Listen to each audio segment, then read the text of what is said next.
Баклажанның пайдасы. Баклажанның пайдасын айтатын болсақ, оның құрамында пайдалы дәрумендерді білген соң, оның не үшін денсаулыққа керек екенін сол мезетте түсінеміз. Баклажанның құрамында жасуны, еритін қант, пектин, ақуыздар, калий, кальций, фосфор, темір, магний, натрий дәрумендері болғандықтан, баклажан никотиннен арыла алмай жүрген адамдарға жақсы көмектеседі.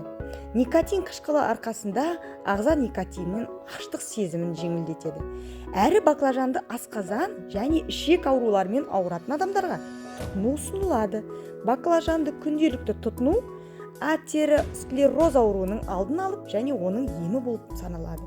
Әрі бұл көкөніс холестериннің ағзадан шығуын жақсартады және қандағы концентрацияны алып тастайды.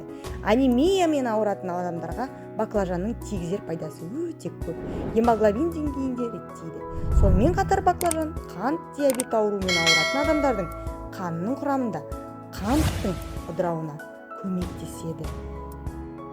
Ем болсын.